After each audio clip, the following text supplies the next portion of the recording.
గుంటూరు జిల్లా కలెక్టర్ ఏ తమీం అన్సారియా అధికారులు సిబ్బందిని పూర్తిగా అప్రమత్తంగా ఉండాలని ఆదేశించారు. మంథా తుఫాన్ తీవ్రత పెరుగుతుందని వాతావరణ శాఖ హెచ్చరికల నేపథ్యంలో సోమవారం సాయంత్రం అధికారులతో టెలికాన్ఫరెన్స్ నిర్వహించారు. ప్రమాదం జరిగే అవకాశాలున్న ప్రాంతాల ప్రజలను తక్షణం పునరావాస కేంద్రాలకు తరలించాలని ఆదేశించారు. అందరూ కూడా ఎవరు కూడా బయటకి రాకండి, ఇంటిలోనే ఉండండి. మీకు కావాల్సిన అత్యవసర వస్తువులు అరేంజ్ చేసుకోండి. మీ కూరగాయలు, fruits, essential medicines, other food items, milk, bread ఇవి అన్నీ కూడా ముందే స్టాక్ చేసి పెట్టుకోండి. ఇంటిలోనే ఉండండి. అదేవిధంగా బయట చెట్లు కింద ఓపెన్ స్పేసెస్లో ఉండకండి, ఎందుకంటే ఎక్కువ పిడుగులు కూడా పడతాయి. సో సేఫ్గా ఇంటిలోనే మీరు ఉండాలని కోరుతున్నాను.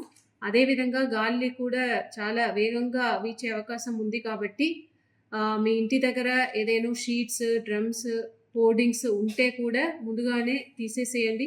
ఇక్కడ కార్పొరేషన్ నుంచి కూడా, అదేవిధంగా రెవెన్యూ డిపార్ట్మెంట్ నుంచి, పోలీస్ డిపార్ట్మెంట్ నుంచి కూడా మీ ఇంటి పక్కన ఉన్న హోర్డింగ్స్ని రిమూవ్ చేయడానికి వస్తారు. వారు కూడా మీరు సహకరించండి. ఎవరైతే టెంపరీ టెంట్స్లో, గుడిసెల్లో, కూడారాల్లో ఉన్న వారికి మేమే ఇక్కడ రిలీఫ్ సెంటర్స్ అరేంజ్ చేసి ఉన్నాము.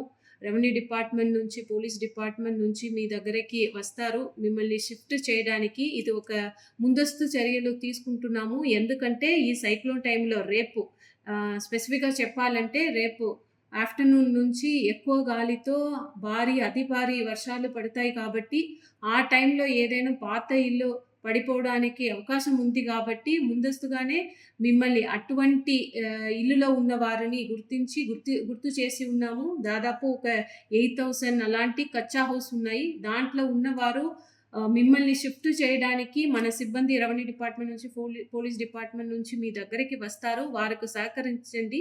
దయచేసి మీరు ఏదైతే అరేంజ్ చేసి ఉన్నామో ఆ రిలీఫ్ సెంటర్స్కు మీరు రండి. మీకోసం రిలీఫ్ సెంటర్స్లో ప్రభుత్వం నుంచి మీకు కావాల్సిన అన్ని సదుపాయాలు అరేంజ్ చేసి ఉన్నాము. మంచి భోజనం, మీకు కావాల్సిన డ్రింకింగ్ వాటర్, శానిటేషన్ ఫెసిలిటీస్ అన్నీ కూడా చాలా చక్కగా ఏర్పాటు చేసి ఉన్నాము.